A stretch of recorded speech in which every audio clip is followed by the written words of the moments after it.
তো হাই বন্ধুরা, সবাই কেমন আছেন? আশা করি ভালো আছেন, আমিও ভালো আছি। তো বন্ধুরা, আজকে আপনাদের মাঝে নিয়ে আসলাম ঘরোয়া উপকরণে বা ঘরোয়া পদ্ধতিতে খুব সহজভাবে কিভাবে চিকেন পকোড়া বানানো যায়। একদম সহজ ইজি রেসিপি আর কি। তো সন্ধ্যাবেলা টুকিটাকি প্রতিদিনই কম বেশি কিছু না কিছু খাওয়া হয়। তো আজকে ভাবলাম পকোড়া বানাই, তো আপনাদের সাথে শেয়ার করি। কম বেশি পকোড়া প্রায় খাওয়া হয়, কিন্তু কখনো আপনাদের সাথে শেয়ার করা হয় না। তো ভাবলাম আজকে শেয়ার করি আমি যেভাবে আর কি খুব সহজভাবে পকোড়া তৈরি করি। তো বন্ধুরা, এখানে হচ্ছে গিয়ে আমি মুরগির বুকের মাংস নিয়ে নিয়েছি, একদম হাড় ছাড়া সলিড মাংস। তারপর হচ্ছে গিয়ে এরকম সাইজ করে কেটে নিয়েছি, জাস্ট এরকম টুকরো টুকরো করে, কারণ এরকম না কাটলে আবার সমস্যা আছে। একটু ছোটো ছোটোই পকোড়া, যেহেতু একটু ছোটো ছোটোভাবেই কাটতে হয়। তো এরপরে হচ্ছে গিয়ে আমি মাংসটাতে হচ্ছে গিয়ে চিকেনটাতে আর কি লেবু আর লবণ দিয়ে একটু ম্যারিনেট করে রাখবো। 1 পিস লেবু দিলে হবে, মানে মাংসের পরিমাণ অনুযায়ী আপনারা লেবু ব্যবহার করবেন। এবং আমি যে এখন লবণটা ব্যবহার করছি, এরপরে আর কোনো লবণ অ্যাড করবো না। তো সুন্দর করে হচ্ছে লবণ দিয়ে লেবু দিয়ে খুব সুন্দর করে হচ্ছে মেখে একপাশে আমি ঢেকে ভালোভাবে আর কি রেখে দিব। এরপরে চলুন বাকি কাজগুলো সেরে ফেলি। এরপর হচ্ছে পরিমাণ মতন আদা, রসুন এবং হচ্ছে পেঁয়াজ, তারপর সাথে একটু কাঁচা জিরা এবং সাথে কিছু গোলমরিচ নিয়ে ভালো করে পেস্ট মানে ব্লেন্ড করে নিব। আর গোলমরিচটা কিন্তু অবশ্যই ব্যবহার করবেন, কারণ গোলমরিচের ফ্লেভারটা একদম অন্যরকম হয়। আর পেঁয়াজ আর রসুনটা সেরকম ভালোভাবে ব্লেন্ড না করলেও হবে, তবে আদা, জিরা, গোলমরিচ খুব ভালোভাবে বেটে নেবেন আর কি, বেটে একদম ব্লেন্ড করে নেবেন। তো এই পর্যায়ে হচ্ছে গিয়ে সব কিছু ভালোভাবে আর কি মেখে নেব একদম সুন্দর করে পরিষ্কার হাতে।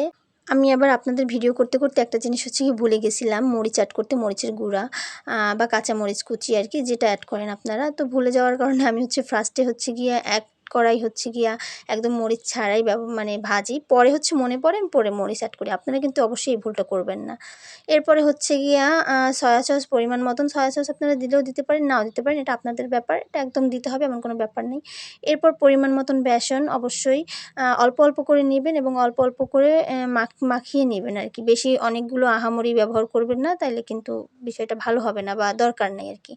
এরপর হচ্ছে গিয়ে কড়াইয়ে আমি তেল গরম দিয়ে দিব। আমার তেল প্রায় গরম হয়ে গেছে আর কি। এরকম পর্যায়ে যখন দেখব যে তেল থেকে হালকা হালকা ধোঁয়া বের হইতেছে, তখন আর কি বুঝতে হবে যে না, আমার তেলটা হয়ে গেছে। তখন হচ্ছে গিয়ে একটা পকোড়া এরকম দিয়ে দেখতে হবে। অতিরিক্ত গরম করা যাবে না, কারণ অতিরিক্ত তেল গরম করতে গেলে হচ্ছে গিয়া পকোড়াটা পুড়ে যাওয়ার সম্ভাবনা থাকে, ভিতরে কাঁচা থাকবে, বাহিরে পুড়ে যাবে আর কি। এজন্য অল্প আঁচে একদম মিডিয়াম টু লো আঁচে আস্তে আস্তে হচ্ছে পকোড়া দিয়ে ভেজে নিতে হবে। খুব সাবধানে আর কি অল্প আঁচে ভাজতে হবে, নয়তো কিন্তু পুড়ে যাওয়া মানে নয়তো হচ্ছে কি ভিতরে কাঁচা থাকবে, উপরে মনে হবে যে হয়ে গেছে, এটা কিন্তু একদম ভালো লাগবে না আর কি।